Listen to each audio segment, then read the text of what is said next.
Bada boom, realest guys in the room. How you doing? And you can't teach that. Ain't that right, diehards? The realest guys in the room. Wes Monell in the building for Awol Sports. Glad to be here as always.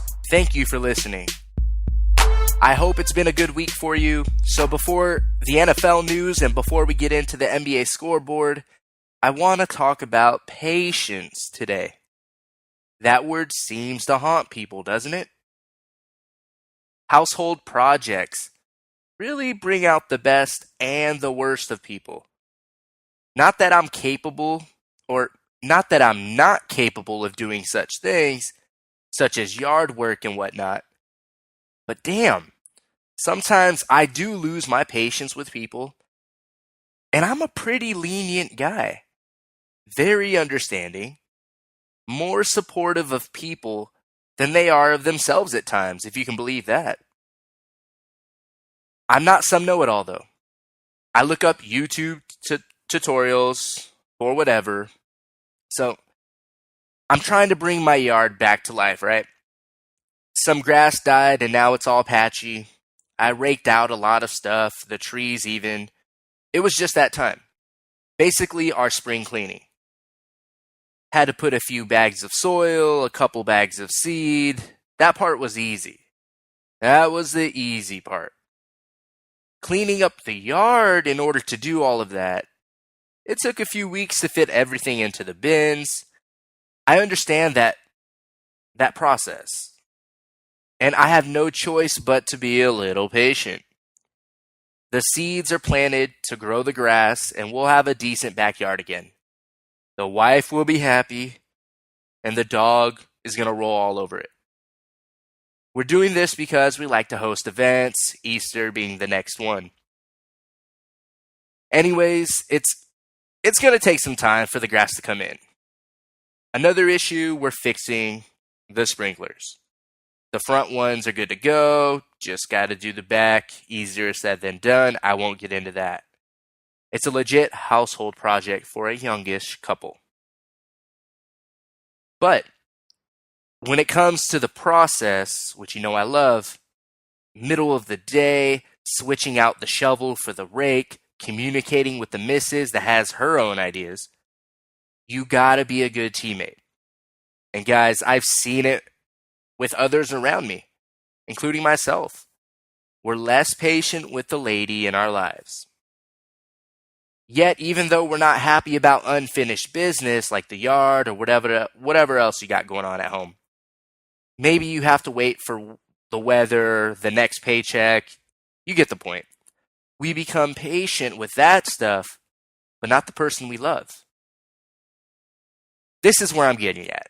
I'm not trying to be your life coach. If you want to pay me for that service, I can give it a shot. But yeah, so understand that things in your own personal life can be applied to other things like sports.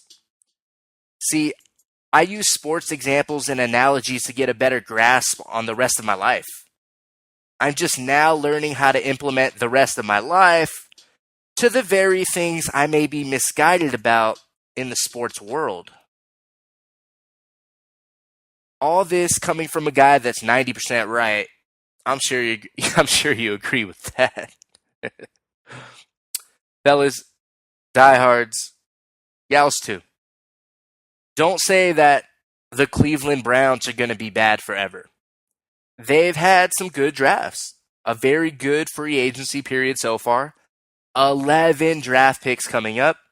And 11 more next offseason. They have ammo. Just because they've been bad for the majority of some of our lifetimes doesn't mean that they can't turn things around. Eventually. Look at the Chicago Cubs. They started over from the top, trickled on down, took a little time, they win it all. The curse is broken. Just like me in my yard, it was fine when we moved in. We had a sprinkler issue, tried to manually water the grass. It became too tall of a task with our busy lives. Now we have this big DIY, do-it-yourself project to make our yard great again. To make America great again, right? Most of us expect the Lakers to bounce back in due time. Julius Randle is looking pretty nice. Larry Nance Jr., I call him the exclamation point. Brandon Ingram is super young, but at least he's showing flashes. D'Angelo Russell, like him or not, he can play at an above average level. Jordan Clarkson is a good player that doesn't get as much attention. Avika Zubac, a second round pick, is showing his ability late in the season, making a case to be the starting center moving forward. Luke Walton, in his first year as a head coach, he's not polished either. At least they're pointing upwards. Unlike the Knicks, that might not be forever for New York. It just looks like it'll take a few more years for them before MSG is involved in playoff basketball again. A few years ago, the team pointing up was the Lions in football, then the Raiders. The Jaguars are doing everything they can to be that next team in football on the rise. They didn't just make the postseason or anything like that, but their future looks brighter than, say, the Redskins, and they just made the postseason 2 of the last 4 years. The Eagles are going in the right direction. The Timberwolves are trying to leapfrog some other teams to be that team in basketball. The Wolves have a lot of talent. They're probably closer to a winning season than the Lakers are. Karl Anthony Towns is another version of Anthony Davis. Andrew Wiggins is a lock to score in the 20s. Tom Thibodeau needs some time to get the team defense to a respectable level. Patience, patience, patience. Where I lose my patience is with guys like Carmelo Anthony. He's had more than enough time. I've been anti. Never put him up there with the stars. Not to be contrarian. I know the game. I see that he's not a leader, nor a good teammate, and his teams don't win. What's to like besides him doing the same thing in the Olympics? Surrounded by a star-studded roster, creating his shots, and he's mostly open. What's to like? I like the process. Show me you can grow even if you aren't the best lawn on the street. Or if you're a great lawn, you can be better. You just got to pay attention to it, right? Kevin Durant wasn't grabbing as many rebounds as I thought he should have in OKC. Didn't create for teammates. Couldn't even get 1 block per game. The Warriors asked him to do more. They signed him last offseason. So this year, he was taking his game to another level before getting hurt. I'll give him that. I turned on KD early in his career for his complacency. That's pretty much the word I use to describe Melo's career. Complacent. KD was a guy that got the ball at the end of games and disappointed more than he came through. I've always been a Russell Westbrook guy, and I'm glad he's showing out as the only all-star on the Thunder now. I thought he was their best player during and since KD's MVP season. Durant was stepping up this year, and I hope that continues upon his return, if his knee gets right. The height, his length, he should be able to do it all like LeBron. Why not? Why isn't he? I don't want to hear all of you backing up KD too much. I gave him his credit for this season. I don't want to hear any Melo fans. Obviously, everything said to you and things you read, it's falling on deaf ears. If you're a Melo fan, I'll do the same. I'll let it fall on deaf ears if you try to talk me into getting softer on my Melo stance. No chance. No chance with that.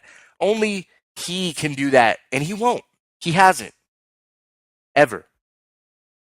Jimmy Butler and Kawhi Leonard, they want it. From the pit of their stomachs, you can see their hearts beating out of their chests. They want it more than he ever did, and they show their love and passion. Taking a slight step back, maybe if KD was in New York and Melo played in Golden State, things would be different. I can only go by the fact that Melo couldn't engineer the Nuggets with Allen Iverson years ago. They didn't go to the Western Conference Finals. Melo hasn't been a playoff mainstay. He hasn't even sniffed it in the freaking Eastern Conference. That's just the truth of the matter. But I'll take another step back.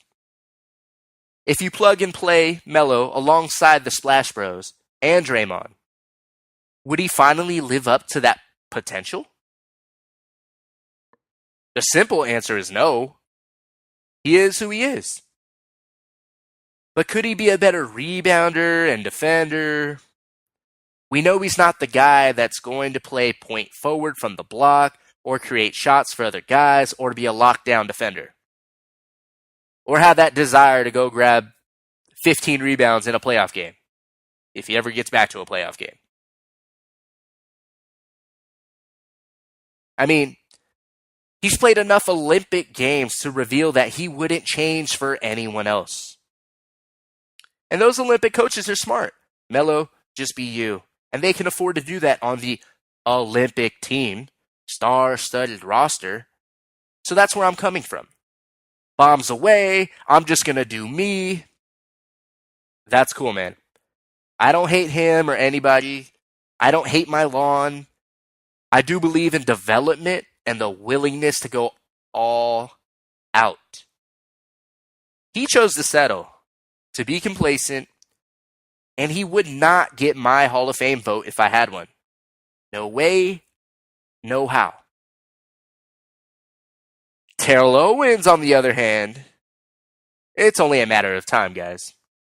People are going to be who they are. I'm talking about the voters here. Sometimes bitter, resentful, whatever. I don't have those feelings in me personally. Or I move on from them swiftly. First ballot or not, and he's been passed over twice already, T.O. is a Hall of Famer, no question. He's the best receiver I ever got to watch play every week.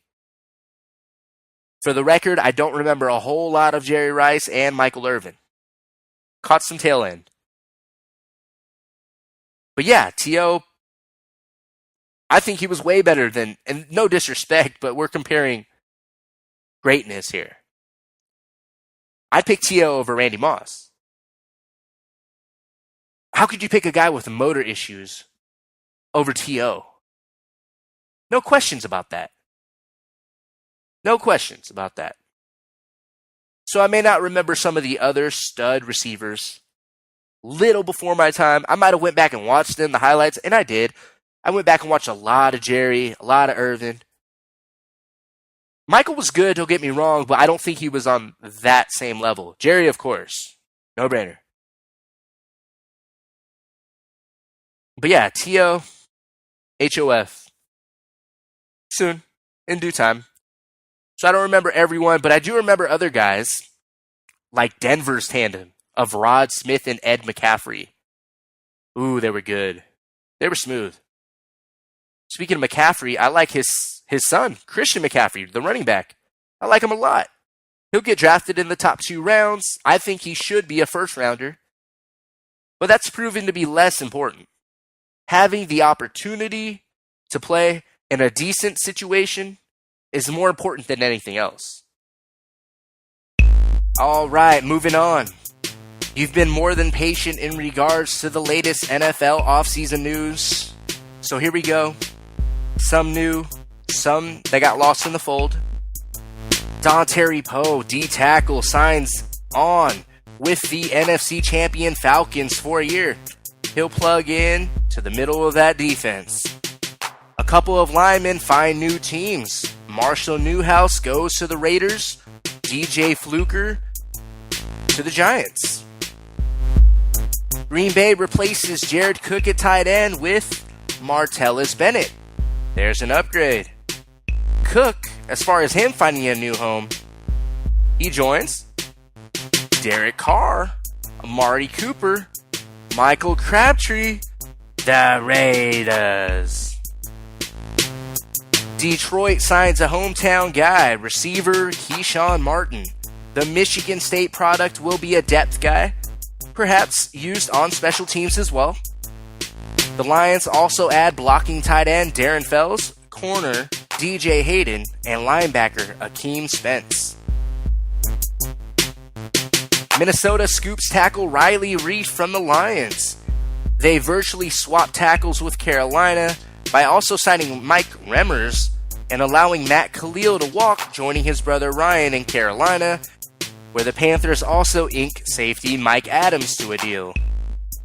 Under the radar type of move, the Rams signed third down running back Lance Dunbar. He'll get sprinkled in to complement Todd Gurley as a safety valve in the passing game for Jared Goff. The Rams also trade DN William Hayes to Miami. Titans keep adding to their defense.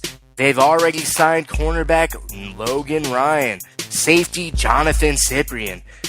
Now they grab D-tackle Sylvester Williams from the Broncos and special teamer Eric Weems from the Falcons. Baltimore sends center Jeremy Zoda to San Francisco, and they exchange 6th-round picks. The Ravens also agree to terms with veteran cornerback Brandon Carr. Pittsburgh signs wideout Justin Hunter. If you recall, Marcus Wheaton departed for Chicago, and although Martavis Bryant filed for reinstatement, you just never know how things can turn out. So they find a receiver. Wide receiver Adam Thielen earns a 3-year extension with the Vikings after catching 20 passes in his first 32 games. 2016 was a breakout year where he grabbed 69 passes for 968 yards. He scored 5 times with an average of 14 yards per catch from a guy that deserves more credit for last season, Sam Bradford. It'll be interesting to see if Stephon Diggs will hold on to the number 1 role, if Laquan Treadwell emerges coming off a whatever rookie year, and there's also Charles Johnson who has had his moments. Bradford helped Thielen and tight end Kyle Rudolph to career years. On top of that, they have signed their replacement for Adrian Peterson. Latavius Murray leaves the Bay for the Lakes. Meanwhile, the Bears sign a pair of wideouts, Kendall Wright and I already mentioned Marcus Wheaton. They also picked up cornerback Marcus Cooper. Earlier in free agency, they added Prince Amukamara at corner, safety Quentin Dents, 2 new additions to a secondary, not a bad group that already has Kyle Fuller and Tracy Porter. By the way, I outlined how this Bears regime was going to go for a veteran quarterback. I did think they would go all in for the hometown product of Jimmy Garoppolo. He's still on the Patriots, of course. But the Mike Glennon signing is a total Bears move to make. It's solid. It's smart for right now. It's never too early to look at breakout candidates, or for some of you, fantasy football sleepers. Tyler Higbee may be one of those guys. New Rams coach Sean McVay is excited about the second-year tight end's feel for the game and catching radius. He is a big guy at 6'6". The Rams have turned to McVay to develop some form of offense around Goff and Gurley. With Wade Phillips running the D, it's an interesting team. NBA scoreboard. Portland feeling the playoff urgency, 110-106 in San Antonio on Tuesday night. The backcourt of Dame and CJ get hot for 62 combined. Kawhi Leonard drops 34, 9, and 6 in his MVP bid. But if you're keeping tabs, Russell Westbrook went off for 45 against them last week. James Harden messes around against the Lakers. 18 points, 12 boards, 13 dimes. Blowout win in H-Town, 139-100. Lou Williams cementing his 6th man award, firing 30 off the pine against his former team. Julius Randle, another good outing with a career-high 32. Lakers are clearly tanking, losing 9 of their last 10. Mike Conley and Marc Gasol each scored 27 to power up the Grizzlies in Chicago, 98-91 for back-to-back wins. Although teams 7 through 10 are only separated by a game, reminiscent of last year's playoff picture, the Bulls have slid to 10th in the East. Adding insult to injury, Dwayne Wade, his arm got caught between 2 Memphis players going for a rebound. Diagnosis for him, he will miss the final 14 games of the season with a small fracture in his right elbow. And we don't know yet if he'd be able to play come playoff time, if they make it. Memphis, they're hanging on to the 7th seed in the West at the moment. Goran Dragic feeling it from deep, a handful of trays, finishing with 33. The Heat fends off the visiting Pelicans, $120 to $112. Miami currently in the 8th spot now. They made their surge, 46, 17, and 5 steals between AD and Boogie for Nola. Davis adds 3 rejections, but a loss for the Pelicans, who are also in the playoff hunt. Utah gets out to a nice first half lead in Detroit, winning 97-83. Pistons still clinging on to the 7th seed.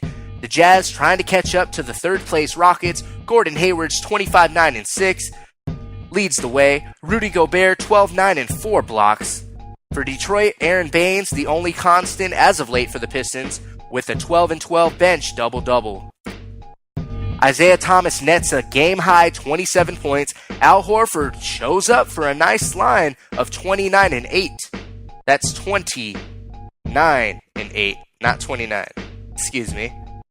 Boston wins 10 of their last 11 at home, this time over the T-Wolves 117 to 104.